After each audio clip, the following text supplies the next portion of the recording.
நெல்லை மாவட்டத்தில் ஒரே நாளில் 1.25 கோடி ரூபாய் மதிப்பிலான கஞ்சா பறிமுதல் செய்யப்பட்ட நிலையில் தென் மாவட்டங்களில் கஞ்சா கடத்தலுக்கு மூளையாக செயல்பட்ட கஞ்சா கடத்தல் மன்னன் தற்கொலை செய்து கொண்டார். பெரிய மனுஷன் வேடத்தில் வலம் வந்த கஞ்சா கடத்தல் மன்னனின் கூட்டாளிகள் சிக்கியது எப்படி, ஏன் அவர் தற்கொலை செய்து கொண்டார் என்பது பற்றி விவரிக்கிறது இந்த தொகுப்பு.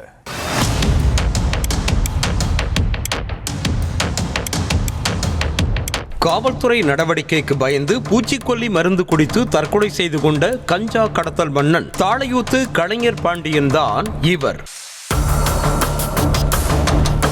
ஒடிசா, பீகார், ஆந்திரா உள்ளிட்ட மாநிலங்களில் இருந்து தூத்துக்குடி வழியாக நெல்லைக்கு பெருமளவில் கஞ்சா கடத்தி வந்த கலைஞர் பாண்டியனின் கும்பலை கூண்டோடு பிடிக்க திட்டமிட்ட போலீசார் தீவிர கண்காணிப்பில் ஈடுபட்டனர். கலைஞர் பாண்டியன் மற்றும் அவருடன் தொடர்புடைய கூட்டாளிகளின் செல்போன் செயல்பாடுகள் மற்றும் உரையாடல்களை ரகசியமாக கண்காணித்த போது ஆந்திராவில் இருந்து கஞ்சா கடத்தி வருவதாக தூத்துக்குடி மாவட்ட போதைப்பொருள் கடத்தல் தடுப்பு பிரிவு காவல்துறைக்கு தகவல் கிடைத்திருக்கிறது.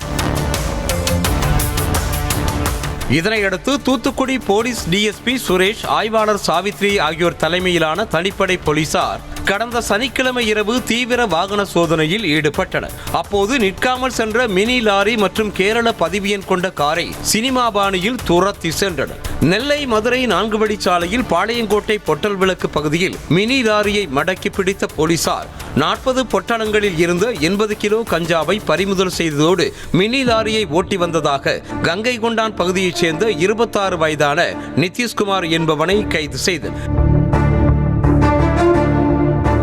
இந்த நிலையில் போலீஸ் பிடியில் இருந்து தப்பிய கார் தச்சநல்லூர் பகுதியில் மறைவான இடத்தில் கேட்பாரற்று நின்ற நிலையில் கைப்பற்றிய போலீசார் கேரள போலி பதிவு எண் கொண்ட காரில் இருந்து 70 பொட்டலங்களில் பதுக்கி வைக்கப்பட்டிருந்த 140 கிலோ கஞ்சாவை பறிமுதல் செய்தனர். மினி லாரி மற்றும் காரில் இருந்து கைப்பற்றப்பட்ட 220 கிலோ கஞ்சாவின் மொத்த மதிப்பு சுமார் 1.25 கோடி ரூபாய் என கூறப்படுகிறது.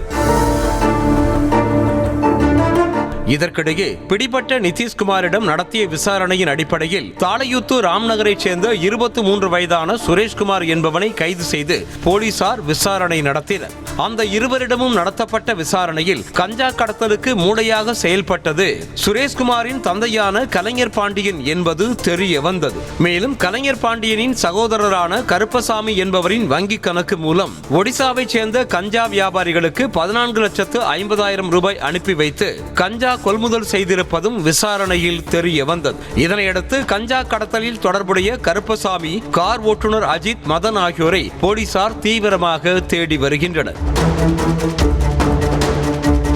இந்த நிலையில் தனது மகன் சுரேஷ்குமார் மற்றும் கூட்டாளி கைதானதை அறிந்த கலைஞர் பாண்டியன் தம்மை எப்படியும் போலீசார் கைது செய்து விடுவார்கள் என பயந்து பூச்சிக்கொல்லி மருந்தை குடித்து தற்கொலை செய்து கொண்ட சம்பவம் பரபரப்பை ஏற்படுத்தியுள்ளது.